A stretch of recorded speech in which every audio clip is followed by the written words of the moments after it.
Hi guys, this is Ten from Utang HQ. So, nagde-develop kami currently ng Google Sheet for Etsy. So, open natin for today ay isang OFW. So, tingnan natin kung ano yung situation niya. Please, I need advice lang po. Hindi ko na alam kung paano babayaran lahat ng credit card balances ko. BPI, Metrobank, at East West Bank at lahat nasa collection agency na. Hindi ko tatakbuhan mga utang ko at gustong-gusto ko ng bayaran pero hindi ko alam kung paano at ano yung uunahin ko. Natatakot ako sa pwedeng mangyari at OFW na po ako ngayon. Naiwan utang ko sa Pinas dahil sa sunod-sunod na ospital ng mother ko at bunsong kapatid. Kaya yun ang ginamit ko. Any advice po? Okay, so start tayo. Okay, so una punta muna tayo dito sa Google Sheet natin, sa database na tab. So, dito natin susulat yung information sa mga na-mention niya na utang. So, actually, wala siyang numbers na binigay, So, tinanong ko siya. Tapos, nag-reply siya. Ang sagot niya ay, ito. Isulat natin isa-isa. So, una, BPI credit card, 145,000. Tapos, yung BPI PL, personal loan nata to, 35,000. Tapos, RCBC, 60,000. Tapos, Metrobank, 160,000. Ayan. Ito lang yung utang niya actually. Ayan. So, after natin ilagay, punta tayo sa breakdown na tab, dito. So, pagpunta natin dito sa breakdown, automatic may input yung utang niya from lowest, which is PPI personal loan at 35,000, hanggang dun sa pinakamalaki, which is Metrobank na 160,000. Okay. So, anong next na gagawin natin? So, kailangan din natin ilagay yung mga minimum monthly. So, balik tayo dito sa post niya. So, ang sinabi niya for monthly, BPI-PL daw, 10,000 per month. Ilalagay lang natin siya dito sa nag-iisang yellow box sa taas. Tapos, RCBC daw ay 1,800 a month. Tapos, yung next natin ay, minention din niya yung sa BPI, 5,000 daw. Tapos, yung Metrobank, 3,500. Okay. So, mapapansin nyo, kapag in-input dito sa taas, yung minimum monthly, automatic na siya magko-compute kung gaano katagal mo siya babayaran. So, for example, sa BPI-PL, kapag 10,000 yung monthly mo, yung minimum, pagdating ng May, nagbayad ka ng 10,000, ang balance mo 25. Pagdating ng June, nagbayad ka ulit 10K, ito naman yung balance mo 15. Hanggang sa dumating yung August, ang magiging balance mo 0. So, same with RCBC. So, ang minimum mo ay 1.8 at hindi ka magdadagdag ng anything. 1.8 lang talaga. So, ang mangyayari dyan, sa Feb 2028 mo siya matatapos bayaran. So, ganun siya. Okay, so sa sheet natin, paalala lang, yung mga dilaw, yung pwedeng sulatan, tapos yung mga puti ay automatic. So, yun yung mga automated na, yun yung mga may formula. So, ngayon, ano bang gagawin natin next? Start tayo dito sa May, ito, sa total payments, makikita natin 20,000, 300. So, kapag in-add mo yung mga minimums monthly ng 4 na bangko, ito yung total niya. So, ibig sabihin, kailangan niyang magkaroon ng 20,300 na budget for utang para mabayaran to lahat. Ngayon, magkano ba yung budget niya monthly pambayad ng utang? Punta muna tayo sa, ito din sa May 2025 sa monthly budget. Okay? So, una, magkano ba yung salary niya? Sabi niya, 50,000 daw. So, i-assume ko na net to Okay, so 50,000. Ilalagay lang natin dito sa dilaw. Again, yung dilaw lang yung pwede sulatan. 50,000 yung budget. Okay? So, pupunta siya dito. Left to budget. Meron siyang 50,000 na pwedeng i-distribute sa mga expense categories niya. Okay? Okay, so next, kailangan natin malaman ano ba yung pinaggagastusan niya. Okay? So since putito, hindi natin to pwedeng sulatan. Dito tayo pumunta sa start here. Dito natin susulat yung mga categories natin. So una, ano ba yung sinabi niya? Meron daw siyang bills, na 5,000. So lagay lang natin bills. Tapos yung next, family allowance. So siguro, di ba siya? OFW. So baka pinapadala niya sa Pilipinas. So family allowance. Tapos yung next, flat or food. Siguro UK to, Flat daw eh. Flat and food. Okay, so nalagay na natin yung categories. Pagbalik natin dito sa monthly budget, nandito na siya. Okay? So, dito sa bills, ang sabi niya, 5K daw. 5,000. So, makita natin, di ba 50,000 to dati? Ito yung salary niya. nabawasan ng 5K kasi yung bills babawas dyan. So, lahat ng expenses babawas dito sa left to budget. So, next, ano pa ba yung gastos niya? Family allowance, 10,000. Okay, 35K na lang yung budget niya. Next, yung flat, tsaka yung pagkain niya, 25,000. Okay, so makita natin sa left to budget, nasa 10,000 lang yung pera niya na natitira monthly pangbayad ng utang. So, kita natin agad na problema to since yung actual na utang niya ito. So, 20K yung kailangan niya a month pambayad ng utang, pero 10K lang yung budget niya pambayad ng utang. So, 10,000 natin to. Okay? So, yan, zero na. So, ibig sabihin ng zero, na distribute na natin yung salary niya na 50K. So, balik na tayo ulit sa debt breakdown. Dito, ilalagay natin magkano ba yung budget niya. Diba, alam na natin 10,000 pambayad ng utang. Ito yung pambayad niya ng utang, pero ito yung actual na utang niya. Dapat itong column na to zero. So, since negative 10K to, talagang meron siyang hindi mababayaran, no? Ideally, kung kaya mo pang mag-extra job dyan para magkaroon ka ng 10K pangbayad, better. Pero since we're working with this, ito muna, ano ba yung pwedeng gawing strategy para bayaran to? Okay? Pero bago tayo magsimula, disclaimer lang, hindi to professional advice. So, ginagamit lang tong Google Sheet para makita natin yung overview, no? Bird's eye view, kumbaga, ng mga utang mo para makita mo, may estimate ka kung gaano katagal mo siya babayaran or anong pwedeng gawin para mas mabilis bayaran yung utang. Kasi currently, pag sinilip natin sa baba, no, ang matatapos ka, kung kaya mong bayaran lahat ng minimums mo, matatapos ka by Feb 2029. Magiging utang free ka by this time.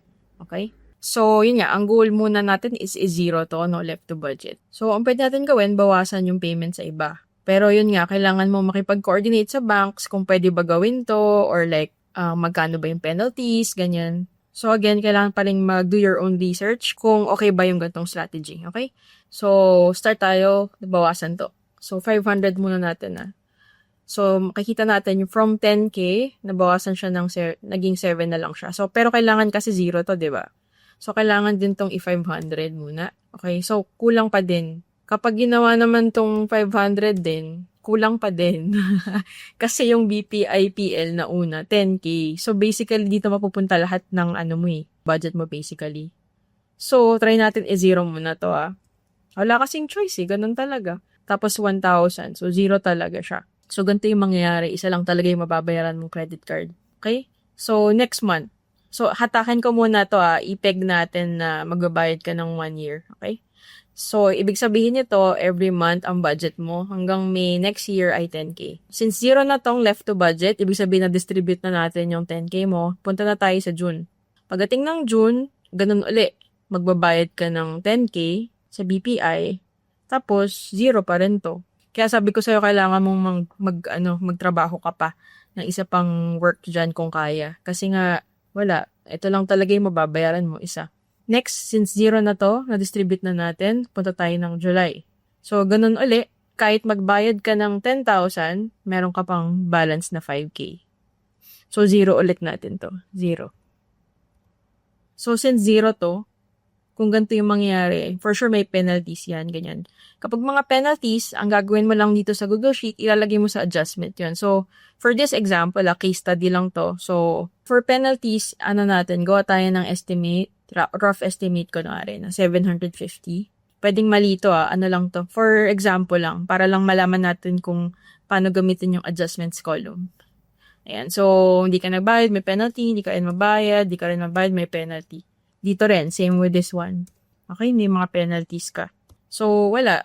Ganun talaga, kung di ka makakabayad, magkakaroon ng penalty. Pero better na ilagay mo na lang lahat sa isa kaysa i-distribute mo, feeling ko, Kasi para matanggal na tong BPIPL, para makaluwag-luwag ka sa payments mo. Okay? So, next one. Pagdating ng August, bayad mo na tong BPIPL tapos mo na siya. 0 na siya dito. Okay? So, dito, pagdating dito, naka-minimum ka dito, di ba? Pero negative 5.3 lang yung kailangan mong tanggalin. So, try natin 500 to. Negative 2.3. So, ibig sabihin, kailangan pang bawasan. Try natin 500. 2.2. Ayan. So, meron kang 2.2. Pero at least, bayad na tong BPI mo.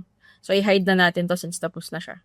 Ang mahalaga kasi, mabawasan yung cards mo para at least yung iniisip mo, mabawasan ka rin ng stress. So, pagdating dito, ito yung monthlies mo, 'di ba?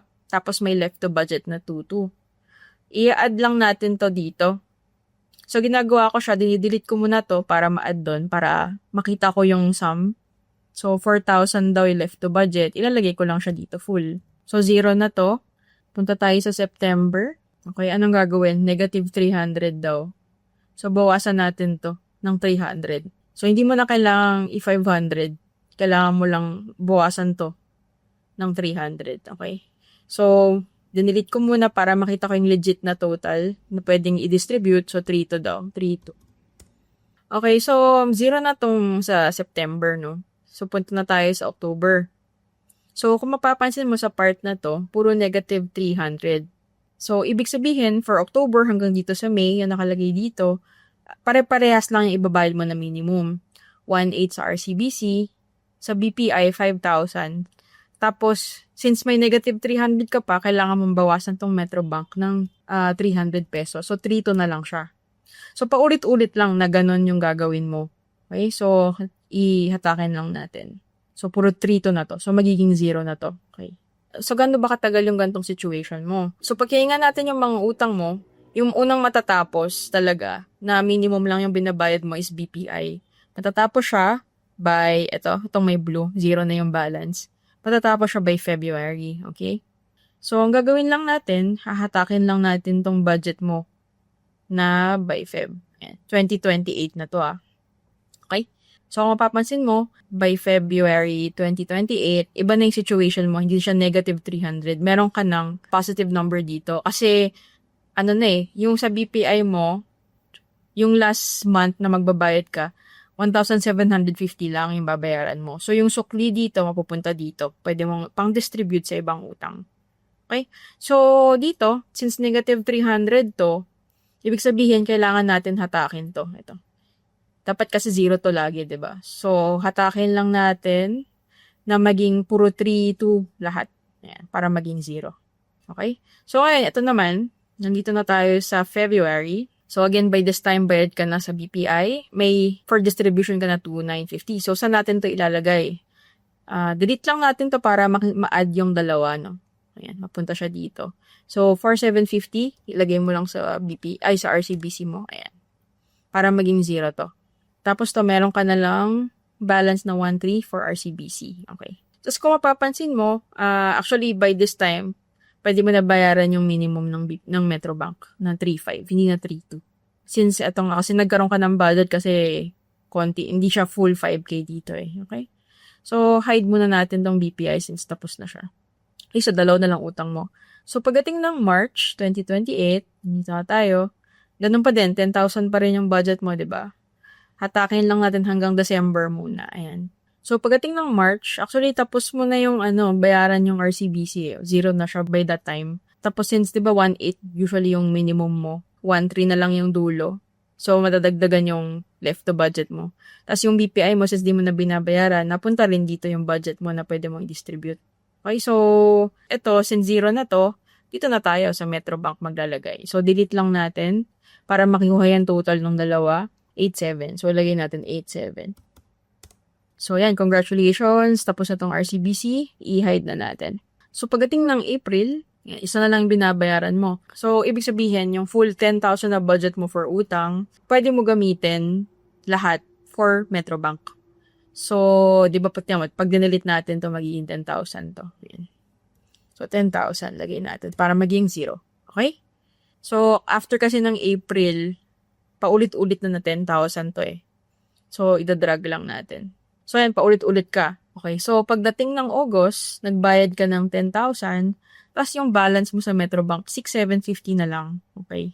Pagdating ng September, di ba yung budget mo, 10,000 for utang. 6,750 na lang itong babayaran mo. So, lagyan mo lang dito, 6,750. 0 na to. Okay? So, pagdating ng September 2028, tapos mo na bayaran yung utang. Dito yung new number mo, September. Kung mapapansin mo, medyo mahabang bayaran siya. Kung magsimula ka ngayon, May 2025, matatapos ka niyan September 2028 pa. Ganon siya katagal kung hindi magbabago yung income mo. So, either galingan mo ma-promote ka, or yun nga, paulit-ulit ako pero maghanap ka ng isa pang trabaho dyan. Ito, ano lang to konting penalties pa lang yung nilagay ko dito. So, hindi ko sure kasi kung magkano yung mga interest nito. Pero kung i-chat GPT natin yung estimate kung magkano, interest dun sa balance monthly, aabutin ka ng monthly na 4,740 kunwari. Sabihin natin ganun dito. 4,750. Yan. Tapos sabihin natin puro 4,750 to. 'Di ba? So, hindi pa added yan. So, hahaba pa yung, pwedeng humaba pa to. Depende. And so, tingnan mo from September 2028, baka pwede ka pang maging, actually, 2032. Ganun kahaba siya. Kaya din nahihirapan ka magbayad ng utang kasi nga, kulang talaga yung budget mo for minimums. Okay, so, pero bigyan pa rin kita ng alternative solution, no? Kasi nga, masyado namang negative kung abutin ka ng 3 to 5 years para magbayad ng utang. Ano yung pwede mong gawin? So, since nasa UK ka, or actually, nasabi ko lang na UK ka, pero kung nasa ibang bansa ka, i-grab mo na yung opportunity para magkaroon ng part-times talaga. Alam ko, parang kanina pa ako pa ulit-ulit na part-time, ganyan. Pero kasi yun lang talaga yung solution para ma-solve yung utang problem mo. Kailangan mo ng at least additional 10,000 na pera para mabayaran yung utang mo ng mas maayos, tsaka mas mabilis, para hindi ka magkaroon ng mga interest, ganyan. Okay, so sabihin natin, instead of 10,000, 20,000 na yung budget mo for utang. So, hatakin mo natin hanggang December. Okay, so makikita mo dito, meron ka pa rin negative 300 sa una, no? Gawin natin 500 tong sa Metropack. Tapos, 500 din to. Tapos, 500 muna rin to. Parang as much as possible, bayaran mo na to agad una para ma-free up yung 10,000. So, pagdating dito, meron kang 18,500. Okay? Tapos, 0 na. Pagdating ng June, negative 300 na lang. So, ibawas lang natin dito. Yan, 0 na. Tapos, pagdating ng July, paid mo na agad tong BPI mo na personal loan. Tapos, dadagdag mo na dito sa RCPC, 5,000.